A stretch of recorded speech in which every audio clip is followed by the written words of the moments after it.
고린도전서 6장 1절에서 6절 말씀입니다. 같이 읽습니다. 너희 중에 누가 다른 이와 더불어 다툼이 있는데 구태여 불의한 자들 앞에서 고발하고 성도 앞에서 하지 아니하느냐?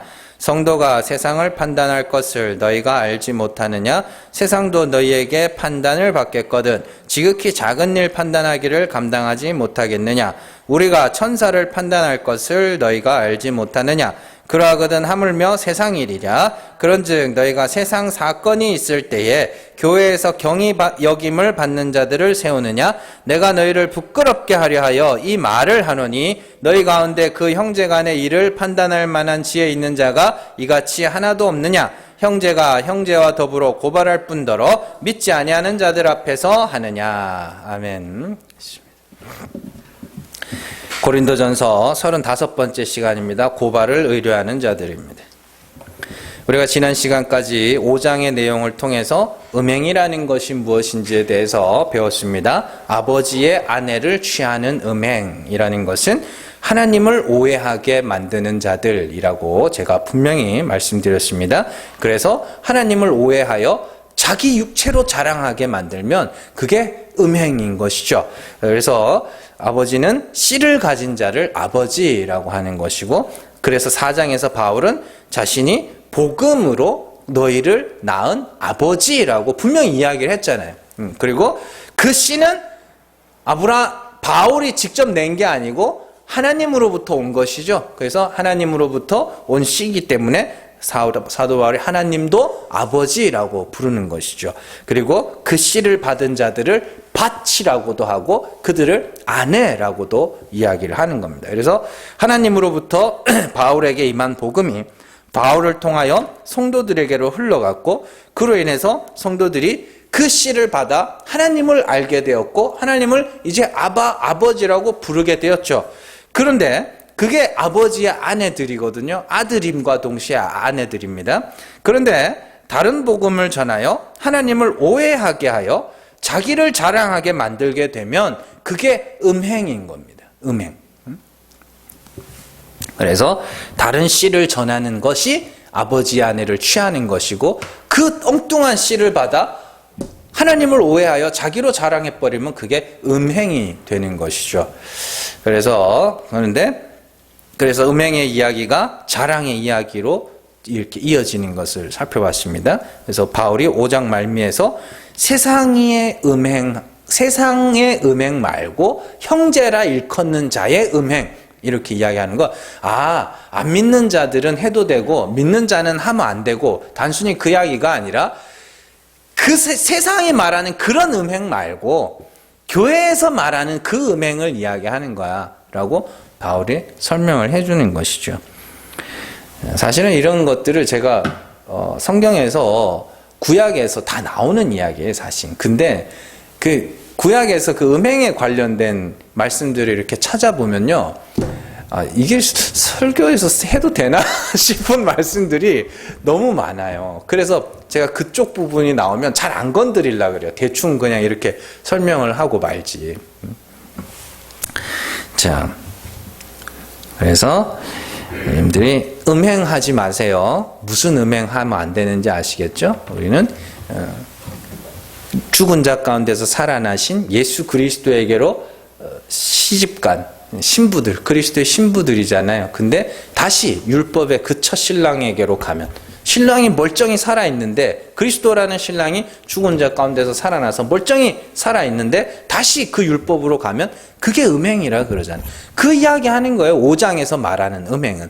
그리고 6장에서 또 음행의 이야기가 나오거든요. 거기서는 막 둘이 섞여서 막 나와요. 그건 그때 가서 우리가 다 살펴볼 겁니다. 자, 그게 우리가 지난 시간까지 배웠던 내용들입니다. 여러분들, 최근에 교회의 문제를 세상 법정으로 끌고 가는 일들이 굉장히 빈번해졌습니다. 참 재밌어요. 예전에는 신문 기사에 등장할 만큼 흔하지 않은 일이었거든요. 그래서 교회에서 아버지 목사님과 아들 목사님이 싸웠다더라, 어쨌다더라, 교회에서 분리가, 교회에서 세상 법정에 가서 1심이 어떻고 2심이 어떻고 그런 게 나오면 진짜 신문 기사에 나올 만큼 희귀한 일이었어요. 근데 이제 요즘에는 너무 많아요. 너무 많아요. 정말로. 네. 정말로 너무 많아요. 제가 아는 교회들만 해도 소송이 다 걸려 있어. 성도들 간에 소송이 있고, 또 성도가 교회가 성도를 막 고소해가지고, 그걸 가지고 세상 재판에 맡겨서 판결을 맡겨요. 그러면 판결이 날 거 아니에요. 그러면 승복을 하느냐? 안 한다니까요. 그리고 원래 법적으로 공권력은 교회에 침투하지 못하게 되어 있습니다. 원래는. 근데 그렇기 때문에 그렇게 결과에 불복한다고 그 사람들을 강제 집행할 수 있느냐? 못해요. 접근 금지 명령을 내려주세요? 못해요. 그러니까 교회라는데 웃긴데 이제 하여튼. 그리고 그 모든 소송들의 근본에는 어김없이 돈 문제가 얽혀 있습니다. 물론 아주 드물게 교회 안에 침투한 이단 세력과의 소송들이 있기는 하지만 거의 대부분이 돈 문제입니다. 그래서 작은 교회들이 소송이 없어요. 거의 없어요. 제가 작은 교회들은 소송했다는 경우는 잘 못 들어본 것 같아요. 자, 일례로 큰 대형 교회는요, 기존의 목사님이 은퇴를 하고 후임 목사를 청빙할 때가 되면 한 80% 이상은 소송전으로 갑니다. 왜냐하면은 교회 안에서는 내가 추천한 사람, 청빙위원회라는 게 만들어질 거 아닙니까? 그러면 이제 청빙위원회에서도 이렇게 패가 갈려요. 그래서 내가 추천한 사람이 있고 저쪽 편에서 추천한 사람이 있잖아요. 그 둘이서 막 또 경쟁을 해서 후임으로 이제 낙점이 됐어요. 그러면 이제 또 막 이렇게 돼요. 하여튼. 그리고 또 한편에서는 돈 냄새를 맡은 사회운동가들과 기자들이 그때가 되면 교회 주변에서 집회를 하거나 시위를 하는가 하면 기자들이 찾아와서 신문 기사를 내겠다고 반협박 같은 걸 또 하기도 하고 참 별의별 일이 다 있어요. 제가 부목사를 있을 텐데 그렇게 큰 교회가 아닌데도 신문 기자들이 한 번씩 찾아와요. 그래서 좋은 기사 써줄 테니까 인터뷰 좀 하자고. 알고 보면 이거 달라고 오는 거예요.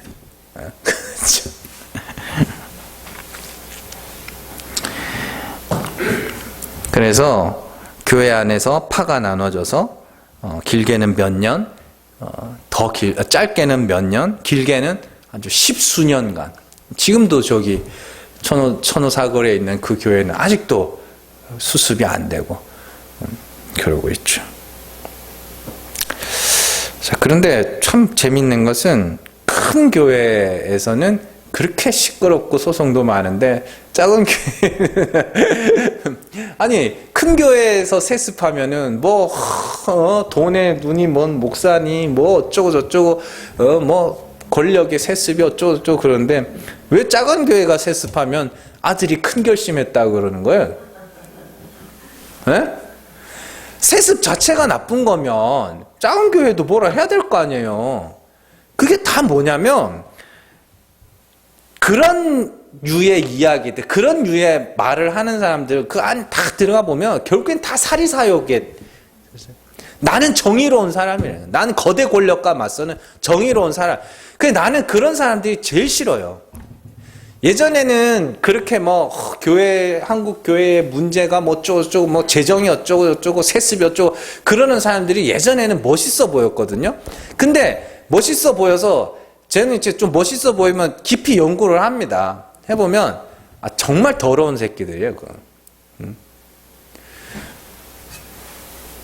그래서 말 나온 김에 해드릴게요. 그러면 자기네들은 어떻게 권력을 이양을 하는가? 예? 그럼 한 교회가 있어요. 교회 꽤 큰 교회예요. 저기 종로에 있는 꽤 큰 교회인데 여기서 후임 목사를 맞이할 때가 됐어요. 그런데 여기서 어떻게 하냐면 여기 단체가 있거든요. 그 사람한테서 그 사람들을 청빙위원회에서 외부에서 초청을 해요. 그 사람들을 청빙위원으로 뽑아가지고 이 사람들이 추천하는 사람을 받는 거예요. 그러니까 얼마나 더러운 거예요, 그게. 원래 청빙위원회는 본교회 교인들이 모여가지고 이렇게 해야 돼요. 아니, 그 사람들이야, 외부에서 온 사람들은 그냥 뽑기만 하고 그냥 가면 끝이잖아요. 근데 이 성도들은 수십 년을 봐야 된다고요, 그 목사를. 그렇기 때문에 누가 뽑아야 되는 거예요? 성도가 뽑아야죠. 그러니까 예전에는 어르신들이 같이 살아라 그러면 뭐 좋든 싫든 그냥 같이 살았잖아요. 그리고 수십 년 사셨으니 참 대단들 하십니다. 근데 요즘에는 안 그러잖아요. 수십 년 살아야 될 사람인데 내가 좋아하는 사람, 내가 원하는 사람 살아야지, 찾아야지 그러고 그러는 것들 아닙니까? 마찬가지예요, 교회가. 그러니까 제가 뭐 구체적으로 말씀을 안 드리겠습니다만은 참 굉장히 정의로운 척하고 그냥 뭐 어쩌고저쩌고 뭐 그냥 제일 나쁜 놈들 그것들이. 서울대 간판 들이밀고 그냥 지가 서울대 나왔으면 어쩌라고. 자, 어쨌든 우리가 한 가지 알아야 하는 것은요, 여러분들 어떤 이유에서건 법정까지 간다는 것은요, 법정까지 가서 판사에게 판결을 받는다는 것은요, 다시는 안 볼 거라는 말입니다. 그 사람하고는 다시는 안 볼 각오로 하는 거예요. 법이 할 수 있는 것은 분리예요. 화합이 아닙니다. 그래서 재판이 시작되기 전에 판사들이요, 제일 먼저 합의를 종용합니다. 큰 재판 같은 경우에는 양측 변호사를 불러놓고 합의할 생각 없냐? 이렇게 물어봐요, 항상. 왜냐하면 합의가 되면 화합이 가능하거든요. 근데 합의가 안 되고 판결로 가면 무조건 분리해요. 형제지간에도 마찬가지고 부모 자식 간에도 마찬가지고 일단 재판 가서 판결 받았다 그러면 다시는 안 보겠다는 소리예요, 그 사람은. 그래서 살면서 가지 말아야 할 곳 중에 하나가 법원이라는데, 이제는 좀 안 안 가는 게 제일 좋아요, 법원에는. 자, 오늘 말씀을 그런 교회 안에서 여러 가지 소송의 이야기로 보는 분들이 굉장히 많더라고요. 그래서 대부분의 설교들이 교회의 일을 세상 법정에 끌고 가면 안 된다는 그런 말씀들로 많이 하는데, 사실 엄밀히 말하면 6장의 말씀은 그런 내용이 아닙니다. 성도들은 어떠한 죄를 지었든지 간에 예수 그리스도의 이름과 성령 안에서 씻음과 거룩함과 의롭다 하심을 받았어요. 그들이 어떻게 해서 받는 게 아니고 그들이 부르는 예수 그리스도, 그리고 그 성령, 그들 안에 있는 성령 안에서 그들은 씻음과 거룩함과 의롭다 하심을 받았어요. 그러면 구원의 원인이 그 사람에게 있는 거예요? 아니죠. 예수 그리스도와 성령, 그리고 그들 보내신 하나님에게 있는 거 아닙니까? 그래서 성도는 이론상 무슨 일을 행한다 할지라도 사람에게 정죄를 받을지언정 하나님에게는 정죄받지 않습니다. 그런데 사도 바울은 분명히 말해요. 고린도전서 6장 12절, 거기 바로 뒤에 있죠? 같이 읽어보겠습니다. 모든 것이 내게 가하나 다 유익한 것이 아니요 모든 것이 내게 가하나 내가 무엇이든지 얽매이지 아니하리라. 아멘. 우리에게는 모든 것이 다 가능해요. 모든 것을 할 수 있지만 그렇다고 모든 것이 다 유익한 것은 아니다. 그렇게 이야기를 합니다. 그래서 성도와 성도 사이에는 지켜야 할 예절 같은 게 있어. 그런 이야기를 그 뒤로 쭉 이어져 가거든요. 그러니까 이것은 다른 말로 지금 고린도 교회 안에서의 일어나고 있는 다툼이라는 것이 어떤 종류의 것이냐면, 우상의 제물은 먹어도 되는지, 창녀하고 음행을 하면 되는지, 이런 류예요. 예? 뭐 요즘으로 치면 술 담배는 해도 되는지 안 해도 되는지, 안 해야 되는지, 뭐 그런 종류의 다툼을 이야기하는 거예요. 여기서 지금 바울이 말하는 것. 그러니까 여기서 바울이 말하는 게 뭐 어디 법원까지 가가지고 막 거기서 판결을 받아야만 할 만큼 대단히 중요한 일을 이야기하는 게 아니라 성도들이 우상의 제물을 먹으면 돼요? 우상의 신전에 가면 돼요? 뭐 창녀촌 가면 돼요? 술, 담배 하면 돼요? 뭐 이런 거예요. 가요 들으면 돼요? 이런 거. 지금 그런 다툼을 이야기하는 거라니까요. 지금 바울이 이야기하는 게. 그리고 그런 다툼을 중재하고 판단할 자가 너희 중엔 아무도 없느냐? 그런 이야기를 하는 거예요. 이런 거는 오늘날에도 빈번하게 일어나는 일이죠. 이거 하면 돼요? 저거 하면 돼요? 뭐 하면 안 돼요, 그러면? 그러면 돼요? 그냥 대답을 못 하는 거예요. 아무 상관없어요. 아무 상관없다고요.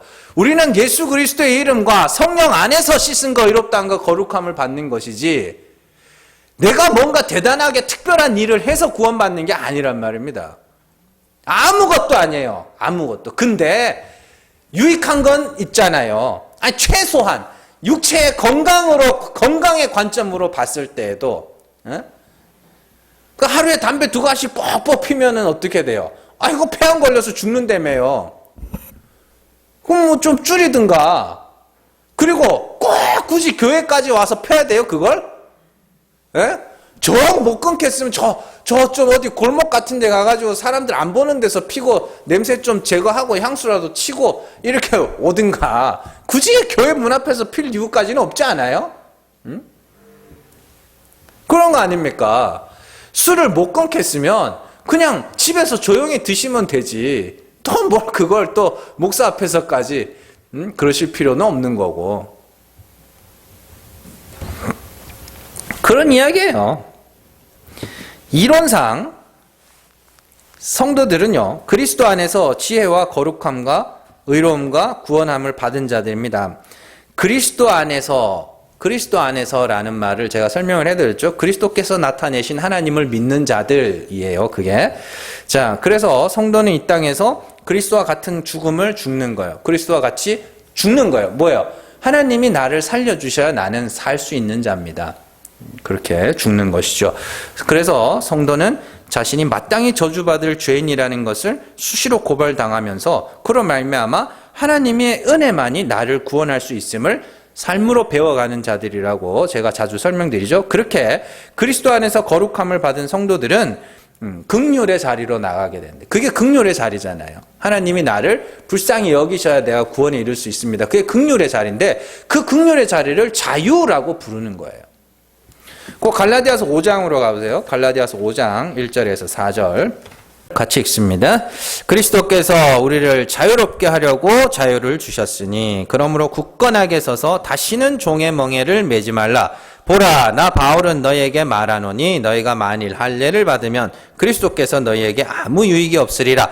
내가 할례를 받는 각 사람에게 다시 증언하노니 그는 율법 전체를 행할 의무를 가진 자라. 율법 안에서 의롭다함을 얻으려 하는 너희는 그리스도에게서 끊어지고 은혜에서 떨어진 자로다. 아멘. 자, 그리스도께서 우리를 자유롭게 하시려고 자유를 주셨으니 다시는 종의 멍에를 매지 말아라. 자, 그러면 예수께서 십자가에 못 박히신 이유가 결국엔 뭐예요? 우리를 자유롭게 하기 위해서. 그러면 그리스도의 십자가가 어떻게 우리를 자유롭게 해요? 그리스도께서 십자가에서 저주를 받아 죽으시자 하나님이 죽은 자 가운데서 그리스도를 살려내셨죠.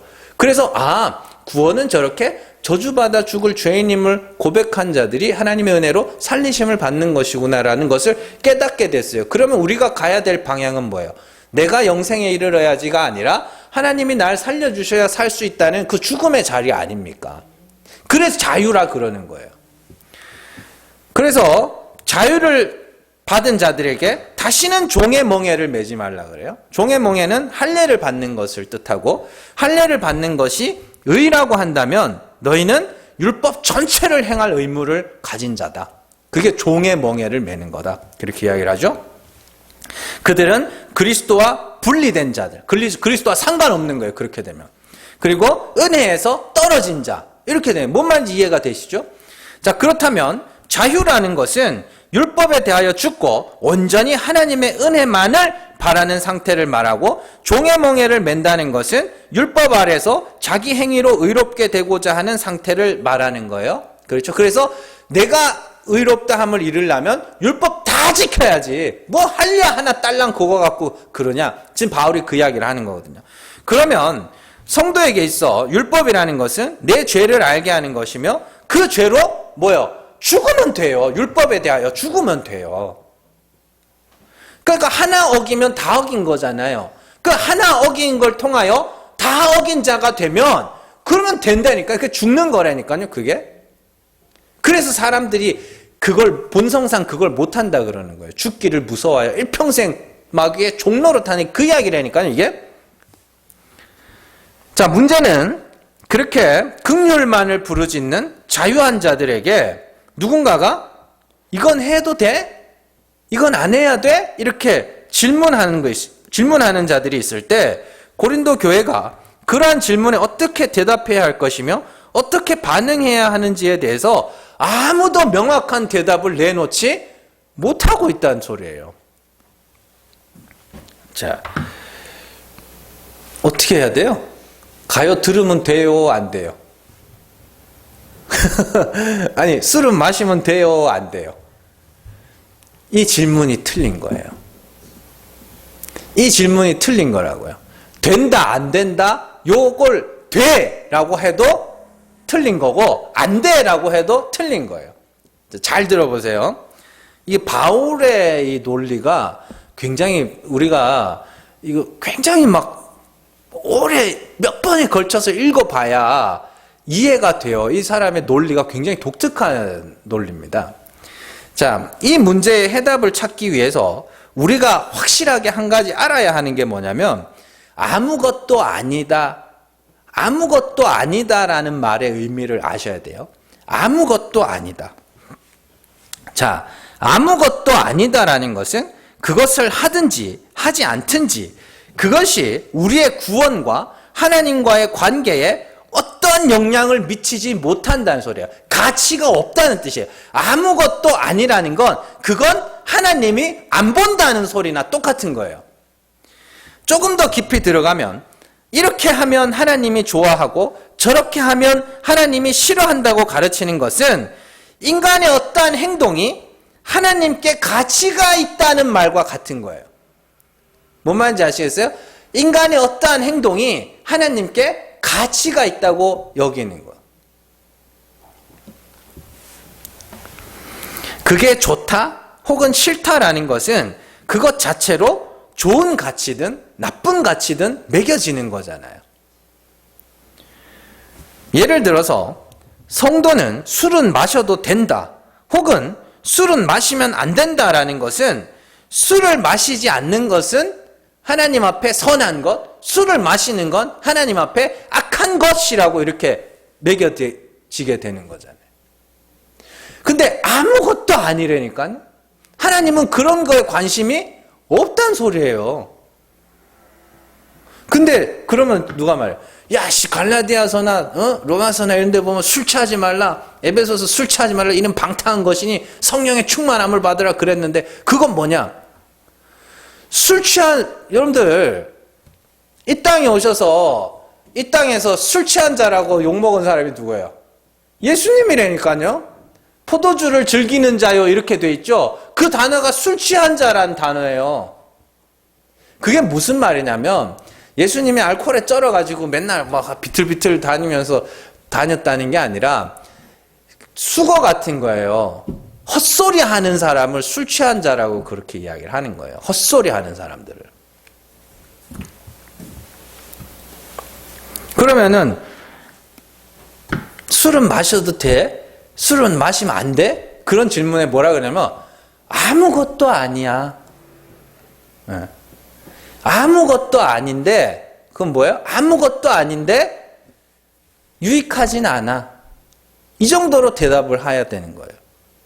아무것도 아니야. 자, 제가 앞서 우리가 5장에서 사도 바울이 할례를 받으면 그리스도께서 너희에게 아무 유익이 없고 그리스도에게서 떨어진 자고 그리스도에서 끊어지고 은혜에서 떨어진 자라고 분명히 말했죠. 5장에서. 근데 6장에 가면 바울이 뭐라 그러나 한번 보세요. 6장 15절 같이 읽습니다. 할례나 무할례가 아무것도 아니로되 오직 새로 지으심을 받는 것만이 중요하니라. 아멘. 아니 할례 받으면 아까 전엔 안 된다면서요. 그죠? 아까 할례 받으면은 그리스도께서 너에게 아무 유익이 없다며요. 그죠? 근데 6장에 와가지고 할례나 무할례나 아무것도 아니고 오직 새로 지으심을 받는 것만이 중요하다. 그렇게 이야기를 합니다. 자, 지금 바울이 하는 말의 핵심은 너희는 하나님의 긍휼하심에 의해서 구원에 이르는 것이기 때문에 너희의 어떤 행동에 가치를 부여하지 말라고 이야기하는 거예요. 자, 할례는 나쁜 것, 무할례는 좋은 것, 그것도 아니고 무할례는 나쁜 것, 할례는 좋은 것, 그것도 아니라는 이야기예요. 그 나타난 몸에 새긴 할례는 아무것도 아니란 소리예요. 너희는 하나님의 새로 지으심을 받는 것이 중요하다. 새로 지으심이 뭐예요? 내가 없음임을 알고 내가 죽은 자임을 알고 하나님이 나를 살리셔야 하고 하나님이 나를 새로 지으셔야 하는 그런 불가능한 자임을 깨닫는 것이 중요하다는 거예요. 그러면 할례는 뭐예요? 할례는 진짜 할례, 마음의 할례를 모형으로 상징으로 보여주는 거란 말입니다. 그래서 로마서에서는 할례를 믿음의 표를 인친 것이라고도 이야기를 하는 것이고, 그리고 에베소서 같은 데 가면 마음의 할례를 받은 우리가 진짜 할례파 빌립보서구나. 빌립보서에서 그렇게 이야기를 하죠. 그러니까 인간에 나타난 몇 가지 행동을 하나님이 선하게 여기실 것이라는 것도 틀린 것이고 몇 가지 행동을 악하게 여기실 것이라는 것도 틀린 거예요. 아무것도 아닌 거예요. nothing, 아무것도 아니에요. 그런 의미에서 바울이 모든 것이 가하다고 말하는 거예요. 그러나 몇 가지 행동이 교회라는 공동체와 우리의 이 세상살이에서 유익한 것이 있고 유익하지 않은 것이 있기 때문에 바울이 모든 것이 가하나 모든 것이 유익하지는 않아 라고 이야기를 하는 거예요. 그러면 제일 중요한 겁니다. 자, 제일 중요한 건 뭐예요? 아까 갈라디아서 6장의 말씀에 의하면 제일 중요한 건 뭐예요? 새로 지으심을 받는 거죠. 그렇잖아요. 하나님의 은혜로 말미암아 새로 지으심을 받는 게 제일 중요하죠. 그러면 그 다음은 뭐예요? 할례나 무할례가 유익한가 유익하지 않은가, 그거 이야기 아닙니까? 그래서 디모데 같은 사람들은 사도행전 16장에서 디모데가 뭐예요? 할례 받아요. 사도행전 15장에서 예루살렘 공회 열리고 할례로는 구원에 이르지 못한다. 할례와 율법을 지켜서는 구원에 이르지 못한다. 오직 그리스도의 은혜로 구원에 이른다라고 확정 딱 짓자마자 16장에서 디모데가 할례를 받아요. 왜요? 이게 헬라인이거든. 헬라인인데 복음을 전해야 된단 말이에요. 그 유대인에게도 전해야 되니까 유대인들은 할례 받지 않은 사람들하고 식사도 같이 안 하니까. 그래서 할례 받은 거예요, 거기서. 그러면 그 할례는 나쁜 거예요? 아무것도 아니라니까요. 근데 복음을 전하는 자로서 유익하니까 한 거예요, 그냥. 거기에 뭐 하나님 앞에 어떤 특별한 의미를 부여하는 게 아니라니까요. 그래서 하나님의 은혜를 아는 것이 먼저이고 그 다음이 우리에게 유익한 것이거든요. 근데요, 오늘날 기독교는 이 두 개의 순서를 바꿔서 생각하고 있어요. 교회 가면 맨날 배우는 게 유익한 것. 은혜는 안 가르쳐줘.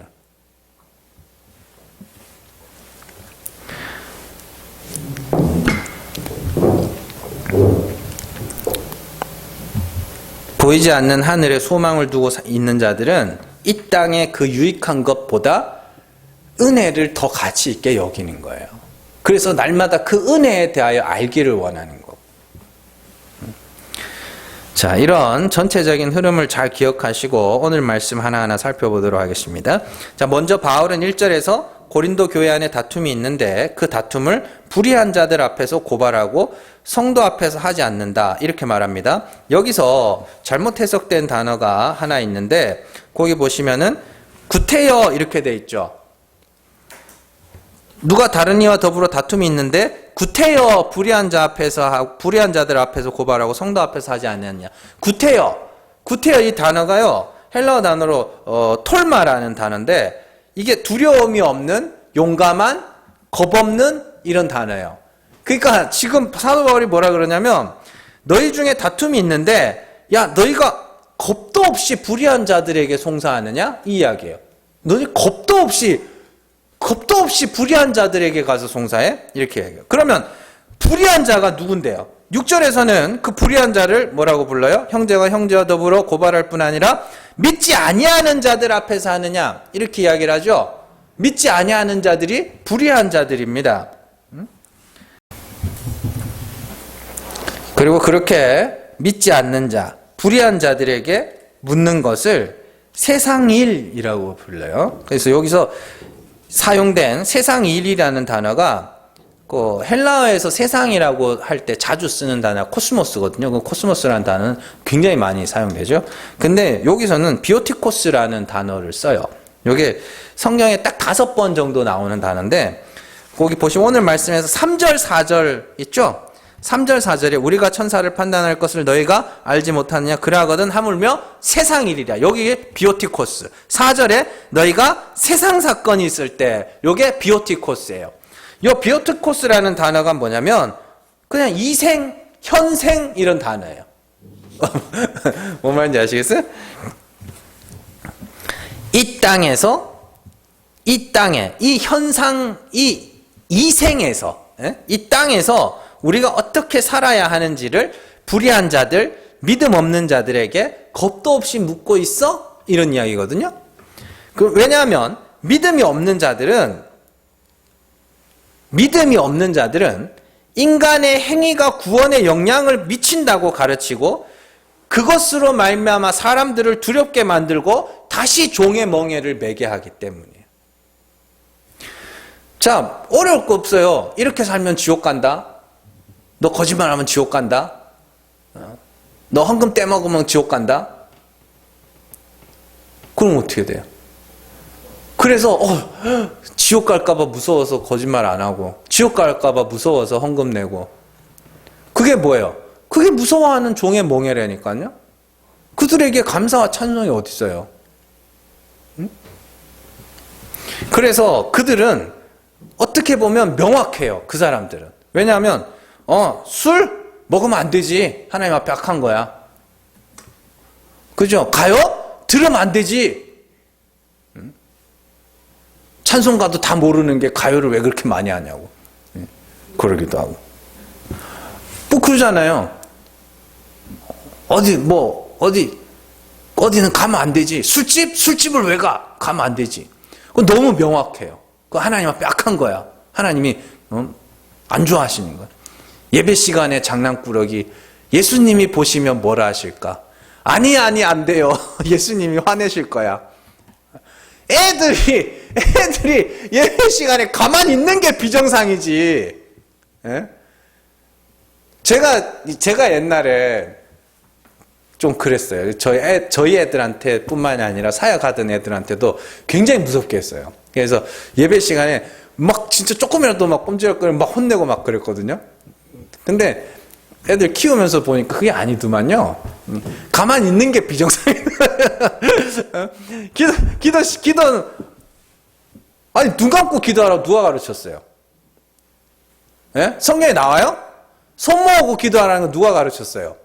성경에 안 나와요. 성경에 다 손 들고 기도합니다. 눈 감고도 안 해요. 심지어는 예수님이 기도하시잖아요. 요한이 옆에서 다 받아 적었어요. 그 요한복음에 나오는 예수님의 기도문 있잖아요. 17장인가요? 거기 나오는 거. 다 받아 적었다니까요. 그러면 그 기도는 뭐 한 거예요? 요한이 몰래 가가지고 막 이렇게 한 거예요? 예수님이 들려주신 거예요. 들으라고 한 거라니까요. 그러면 지금 우리가 하는 그 예배 시간에 장난꾸러기 예수님이 화내실 거야? 그러면 이제 그때부터 애들은 뭐 하는 거예요? 예수님 화낼까봐 이제 무서워가지고, 막 미치는 거야. 아주 그냥, 뭐, 애들 가만히 앉아있으면 몸에 막, 이가 돌아다니는 것 같잖아요. 이러면서 그러는데. 그게 종의 몽해를 매게 하는 거예요. 교회를 무서운 대로 만드는 거예요. 그게 단적인 예를 제가 설명을 해드리는 겁니다. 그게 뭐냐면 사도 바울이 야 너네가 겁도 없이 믿음이 없는 자들에게 불의한 자들에게 그런 걸 물어? 그 사람들이 너에게 명확하게 답을 해줄 수는 있지만 그들은 반드시 너에게 종의 멍에를 매게 만들 거다. 인간의 어떤 행위가 하나님 앞에서 선하다, 귀하다, 악하다, 천하다 판단하는 것 자체가 그들이 아직까지 구원의 원리를 깨닫지 못하고 있다는 소리예요. 그러한 선악의 패러다임에서 우리는 벗어나야 된다니까요. 나는 근본부터가 죽은 죄인이기 때문에 하나님의 은혜가 아니면 구원에 이를 수 없는 자임을 우리는 그걸 고백해야 되는 자들이지 내가 이렇게 하면 하나님이 더 좋아하고 이렇게 하면 하나님이 싫어하고 그거 아니라니까요. 애굽에서 그 6월절에 죽은 자들과 산자들의 경계는 어린 양의 피가 발린 문설주, 그거였다니까요. 그거 외에 다른 어떤 경계도 없었어요. 근데 자꾸만 뭔가 경계를 만들고 싶어 하는 거라. 왜요? 자꾸 내가 뭘 보태고 싶거든, 거기다가. 그래서 이런 설교하면은 제가 안 유명해서 그러지, 제가 아마 좀 유명한 목사였으면 아주 난리 났을걸요? 아무것도 아니에요. 아무것도. 심지어 전도마저도 아무것도 아니에요. 사도 바울이 앞에서 이야기했잖아요. 자기가 복음을 전하지만 하나님이 깨닫게 해주시지 않으면 아무도 그걸 들을 자가 없다고. 아무것도 아니라니까요. 근데 거기에 의미를 부여하기 시작하는 거예요. 선하다? 이게 선하다 그러면 그거 반대는 무조건 악한 거가 돼요. 할례는 선하다? 무할례는 악한 게 되는 거라니까요. 술은 안 마시는 게 선한 거지? 술 마시면 악한 게 되는 거예요. 우리는 예수 그리스도의 이름과 성령 안에서 깨끗함과 씻음과 의롭다 하심을 받았다는데 자꾸 거기에다가 인간에게 어떤 의미를 부여하기 시작하는 거예요. 인간 행위에 어떤 의미를. 아무것도 아니라니까요. 그럼 뭐 하면 돼요? 그러면 우리에게 주어진 자유를 육체의 기회로 삼지 말고 서로 종로로 타라 그러죠. 복음 전하는데 사용하라는 소리예요. 그 자유를. 그래서 사도 바울이 아주 복음을 위해서 선용하죠. 율법이 없는 자에게는 율법 없는 자처럼, 율법 있는 자에게는 율법 있는 자처럼, 자유한 자에게는 자유한 자로, 매인 자에게는 매인 자처럼. 그래서 여러 모양으로 여러 사람에게 다가갈 수 있는 것은 내가 많은 사람들을 구원하기 위함이라. 그게 자유를 잘 활용하는 예고. 그런 이야기죠. 그래서 인간들의 그 불의한 자, 그 믿음이 없는 자, 그리고 그 하나님의 그 구원의 원리를 알지 못하는 자들에게 그들에게 가서 형제가 형제를 고발하면서 그들에게 무엇이 옳은지, 무엇이 틀린지를 묻는 것 자체를 너네 진짜 겁도 없다라고 이야기를 하는 거예요. 너네 다시 종 노릇하고 싶어? 다시 사람의 종이 되고 싶어? 그런 이야기예요. 우리가 이거를 한 4주 이상 살펴볼 내용인데 쭉 계속 배울 겁니다. 그러니까 아무것도 아니다라는 그 말의 의미를 여러분들이 잘 이해하시면 이런 말씀들이 쉽게 이해가 되실 거예요. 자, 그러면서 사도 바울은 성도들에게 너희가 어떤 존재인지 알아? 이렇게 묻습니다. 성도는 세상을 판단하며 천사를 판단하는 자라고 이야기합니다. 여기서의 세상은 바스티코스가 아니라 코스모스예요. 자, 우리가 세상을 판단한다는 것까지는 어느 정도는 이해는 하겠는데 천사를 판단하는 게 이해가 되세요? 천사를 본 적이나 있으세요? 예? 천사 날개 몇 개예요? 천사 날개 몇 개? 예? 아이, 6개잖아요. 6개예요. 곤충보다도 많어. 근데 이사회 보면 나와요. 눈 가리고 발 가리고 등 날고 있고 이렇게 나오거든요. 그 다 숫자 다 의미가 있습니다만은 별로 중요한 거 아니니까. 자, 세상을 판단한다는 게 무슨 말이에요? 여러분들이 세상을 어떻게 판단해요? 예? 성경은요, 성도들을 왕같은 제사장이라고 이야기를 합니다. 그리고 왕같은 제사장들이 이 땅에서 해야 하는 일이 하나님의 아름다운 덕을 선포하는 것이죠. 베드로전서 2장 9절 제가 읽어드릴게요. 그러나 너희는 택하신 족속이요 왕같은 제사장들이요 거룩한 나라요 그의 소유가 된 백성이니 이는 너희를 어두운 데서 불러내어 그의 기이한 빛에 들어가게 하신 이의 아름다운 덕을 선포하게 하려 하심이라. 우리가 자주 읽었던 말씀입니다. 왕같은 제사장. 거기서 왕, 고대시대 왕의 제일 중요한 역할이 뭐예요? 재판하는 일입니다. 그래서 재판으로 가장 유명했던 왕이 솔로몬이죠. 그리고 재판으로 아주 제일 피본 왕이 다윗이고, 압살롬이 다윗에게로 재판받으러 가는 자들을 막아서서 자기가 다 재판해주죠. 그래서 재판을 해줬더니 어떻게 돼요? 사람들이 다 자기에게로 온단 말이에요. 그러니까 고대시대 때 재판이라는 거, 다윗과 솔로몬 시대, 그 시대의 재판이라는 것은 단순하게 시시비비를 가려주는 그런 재판이 아니라 말씀으로 그들을 이렇게 옳은 방향으로 인도하는 것까지 다 포함되어 있는 거예요.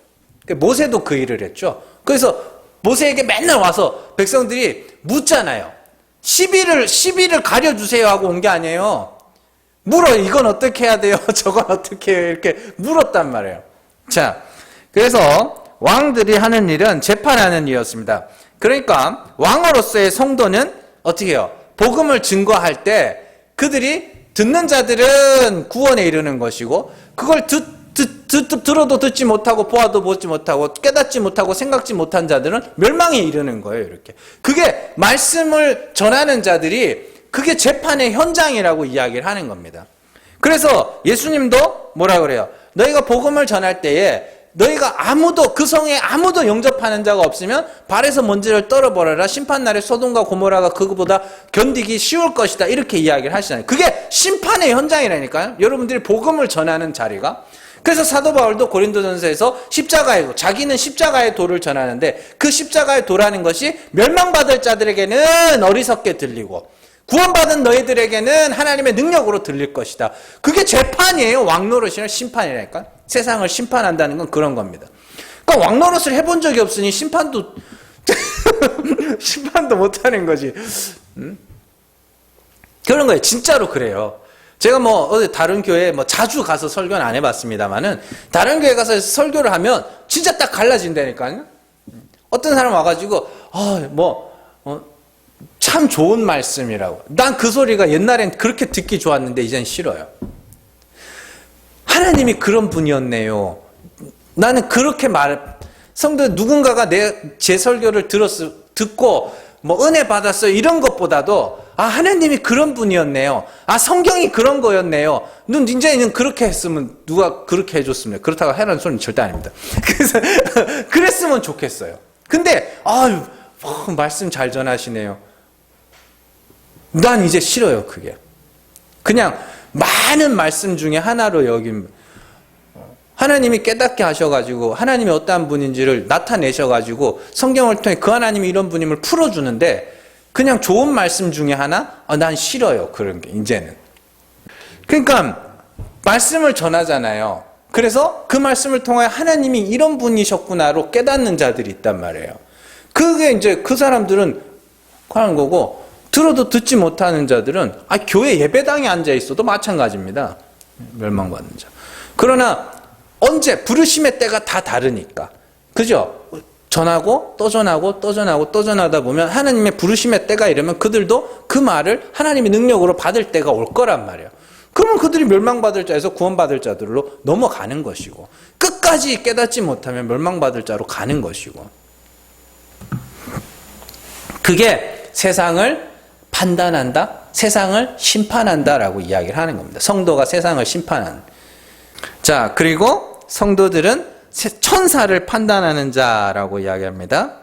자, 천사를 판단한다는 게 뭐야? 닭날개 달린 천사를 판단한다는 거예요?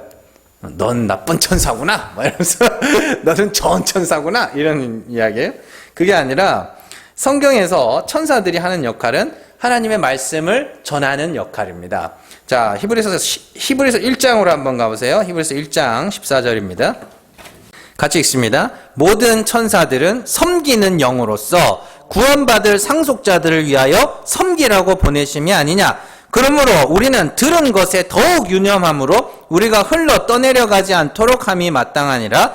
천사들을 통하여 하신 말씀이 견고하게 되어 모든 범죄함과 순종하지 아니함이 공정한 보응을 받았거든. 우리가 이같이 큰 구원을 등한히 여기면 어찌 그 보응을 피하리요? 이 구원은 처음에 주로 말씀하신 바요 들은 자들이 우리에게 확증한 바니 하나님도 표적들과 기사들과 여러 가지 능력과 및 자기의 뜻을 따라 성령이 나누어 주신 것으로 써 그들과 함께 증언하셨느니라. 아멘.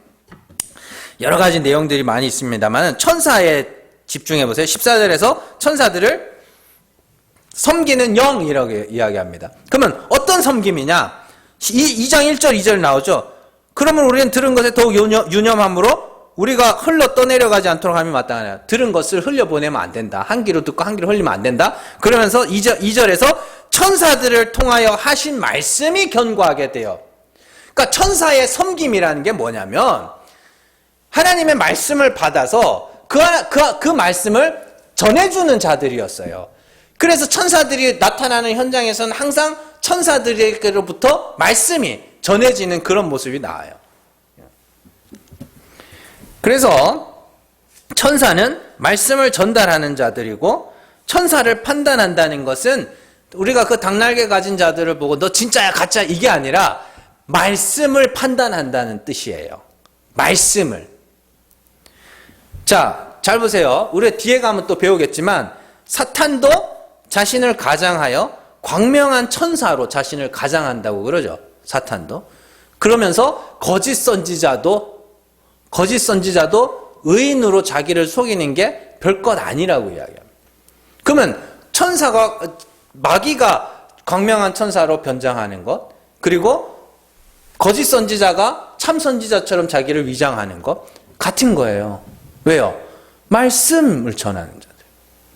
그러면 천사를 판단한다는 건 결국엔 뭐냐? 우리가 이제 십자가의 도를 깨달았고 하나님이 어떤 분인지를 알았고 우리가 그 진리를 또 살아가고 있잖아요. 죽은 자 가운데서 살아나기 위해 날마다 내가 죽음의 자리, 날마다 죽음의 자리로 걸어가고 있잖아요. 성령의 인도하심을 따라서. 그래서 우리는 이제 정확하게 하나님이 어떤 분인지를 알아요. 그런데 어떤 이들이 와서 하나님에 대해서 말하네. 근데 가만 들어보니까 죽은 자를 살리시고 없는 것을 있는 것으로 부르시는 은혜의 하나님이 아닌 거라. 그리고 그 말을 제대로 이해도 못했어.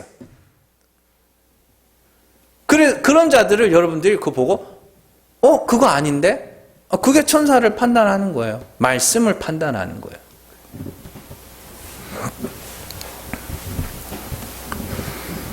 자, 그렇게 성도는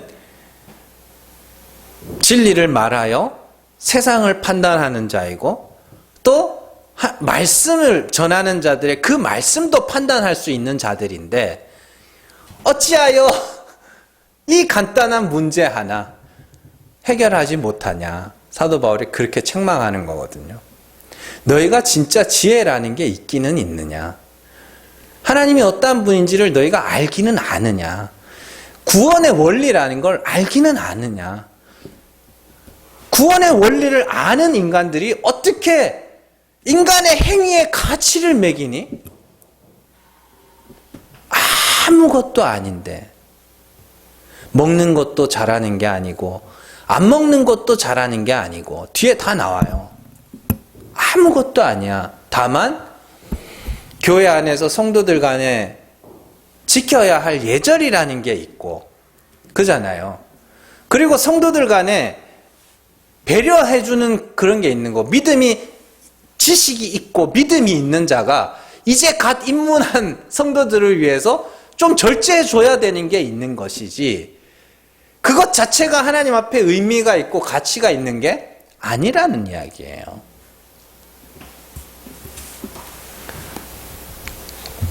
모든 것이 가하지만 모든 것이 유익하지는 않습니다. 그러면은 유익하지 않으면 그냥 그건 유익하지 않은 거야 라고 말하면 되는데, 믿는 사람이 하나님 앞에서 어떻게 그러느냐? 그러지 말라는 이야기예요. 너무 잘해 그걸. 유익하지 않은 거예요. 술 마시는 것만 안 유익한 거예요? 교회에 앉아가지고 모여가지고 다른 성도 욕하는, 저도 잘합니다만은 그것도 안 유익한 거예요. 그래서 유익하지 않은 건 될 수 있으면 절제하는 게 좋은 거고, 그런 이야기를 하더라도 그냥 그 이야기를 할 만한 사람들끼리만 하고 말고, 그런 거죠. 제일 중요한 건 뭐예요?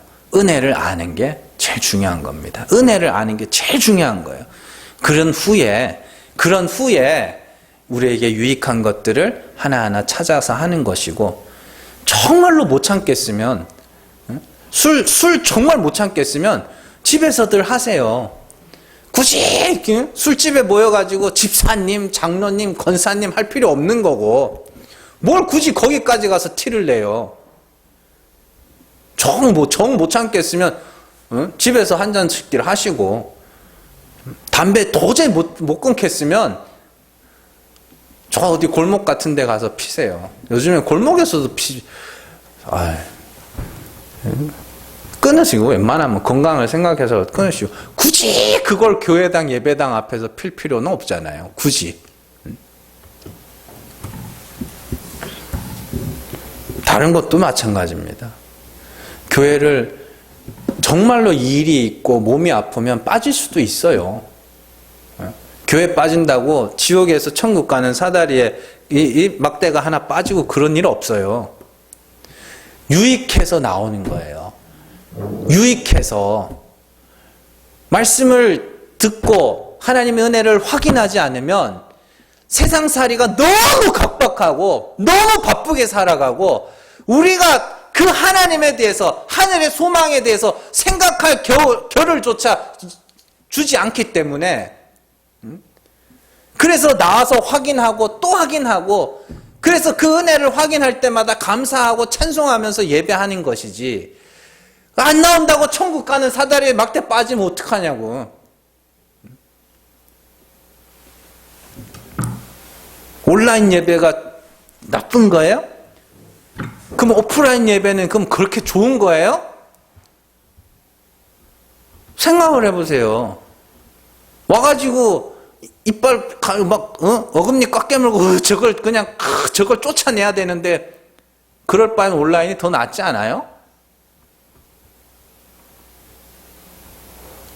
근데 여기 와서 은혜를 알고 감사하고, 또 정말로 같은 길 걸어가는 성도들 보면서 참 좋고, 뭐 따로 특별히 그 사람하고 대화하지 않아도 있는 것만으로도 좋고, 그러면 유익한 거잖아요. 그럼 나오셔서 예배 드리면 되는 거고, 이걸 한다고 잘하는 것도, 이걸 한다고 못하는 것도 아무것도 아닙니다. 중요한 건 여러분들이 하나님의 은혜를 아느냐, 주의 긍휼하심을 아느냐, 그리스도의 십자가가 정말 내게는 꼭 필요한 것임을 아느냐, 제일 중요한 거고, 그 다음의 것들은 유익한 것을 하는 거예요. 기억하시고 정말로 유익한 대로, 그러니까 신앙생활이 좀 즐거워야 되는 거예요. 부담이 되고 짐이 되는 게 아니라 유익한, 재밌고, 오면 좋고 기쁘고, 잊어버렸던 것들을 다시 기억하면서 회복이 되고. 그렇지, 내가 바라야 되는 건 이 땅의 어떤 것이 아니지, 그 영원한 하나님 나라의 소망. 하나님이 나를 택하셨고 내게 그 하나님이 어떠한 분인지를 가르쳐 주셨고, 그래서 내가 하나님을 아버지라 부를 수 있게 된 것이 내게 주신 큰 복이지. 그런 것들을 확인해 가면서 기쁘고 감사로 예배하는 것이고, 그런 겁니다. 잘 기억하시고 지혜 있게 살아가세요.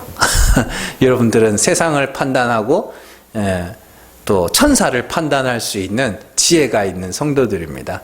하나님이 어떤 분인지를 잘 생각하다 보면 정말로 인간의 행위라는 것이 아무것도 아님을 알게 되고 무엇이 더 유익한가도 알게 될 겁니다. 잘 기억하시고 여러분들의 신앙생활이 부담이 되고 짐이 되고 괴로움의 시간이 아니라 감사가 있고 기쁨이 있고 유익한 시간으로 바뀌는 그런 은혜가 있기를 주님의 이름으로 축원합니다. 기도하겠습니다.